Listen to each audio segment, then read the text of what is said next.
ஸல்லல்லாஹு அலைஹி வஸல்லம் பிலாலை பிரிந்து வாழ்ந்த ஒரு நாளை அல்லாஹ்வுடைய ரசூலுடைய வாழ்க்கையில் பார்க்க முடியாது. எந்நேரமும் பிலால் அவர்களை அல்லாஹ்வுடைய ரசூல் ஸல்லல்லாஹு அலைஹி வஸல்லம் அவர்களோடு தான் பார்க்க முடியும். பிலாலை பற்றி சொல்லும்போது பிலால் ரசூலுல்லாஹுடைய பிலால் என்பார்கள். சுப்ஹானல்லாஹ். அவர் யார்? ரசூலுல்லாஹுடைய மனிதர், ரசூலுல்லாஹுடைய பிலால் ஸல்லல்லாஹு அலைஹி வஸல்லம். அல்லாஹ்வுடைய ரசூல் ஸல்லல்லாஹு அலைஹி வஸல்லம் இந்த மார்க்கத்தில் பல அந்தஸ்துகளை பிலால் அவர்களுக்கு சொன்னார்கள். ஒரு முறை பிலாலை அழைத்து கேட்டார்கள், பிலாலை சொர்க்கம் எனக்கு காமிக்கப்பட்டது. சுப்ஹானல்லாஹ். அந்த சொர்க்கத்திலே எனக்கு முன்னால் நடந்து செல்லக்கூடிய ஒரு காலணி சப்தத்தை நான் கேட்டேன் பிலாலே. அது யாருடைய சப்தம் தெரியுமா பிலாலே? அது உம்முடைய சப்தம்தான். என்ன அமலை செய்கிறாய், என்ன செயலை செய்கிறாய், எனக்கு முன்னால் நடந்து செல்லும் அளவிற்கு அல்லாஹ் உனக்கு கண்ணியத்தை கொடுத்ததுடைய செயல்பாடு என்ன என்று அல்லாஹ்வுடைய ரசூல் பிலாலை பார்த்து கேட்கிறார்கள்.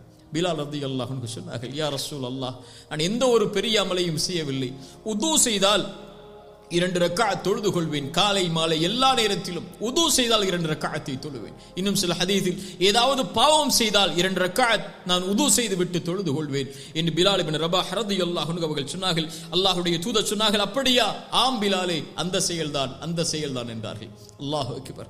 அல்லாஹ்வுடைய ரசூல் ஸல்லல்லாஹு அலைஹி வஸல்லம் ஒருபோதும் பிலாலை எந்த நிலையிலும் அவர்கள் விட்டுக் கொடுக்கவில்லை. அபூதர் ரலியல்லாஹு அன்ஹு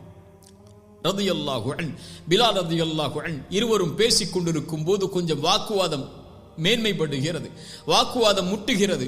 அப்போது அபூதர் அவர்கள் தெரியாமல் பிலாலை பார்த்து சொல்லிவிடுகிறார்கள், கருப்பியின் மகனே என்று.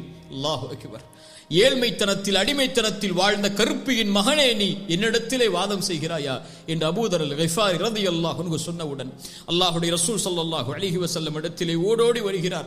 அல்லாஹ்வுடைய ரசூலே, அபூதர் என்னை கருப்பியின் மகனே என்று சொல்லிவிட்டார். எந்த ஒரு வார்த்தையை கொண்டு மக்காவாசிகள் என்னை கொடுமைப்படுத்தினார்களோ, என்னை அடிமைத்தனத்தில் வைத்திருந்தார்களோ, எந்த ஒரு அடிமைத்தனத்திலிருந்து அல்லாஹ்வுடைய மார்க்கம் எனக்கு கண்ணியத்தை கொடுத்ததோ அந்த வார்த்தையை அபூதர் கூறிவிட்டார். அல்லாஹ்வுடைய தூதர் ஸல்லல்லாஹு அலைஹி வஸல்லம் அபூதரை அழைத்தார். அபூதரே, பிலாலை பார்த்து இப்படி சொன்னாயா? நீ கருப்பு நிற அடிமையின் மகன் என்று பிலாலை பார்த்து சொன்னாயா? நீ அறியாமை கால மக்களுடைய செயல்பாட்டை உள்ளத்திலே வைத்திருக்கிறாய் அபூதரே என்று அல்லாஹ்வுடைய தூதர் கண்டித்தார்கள்.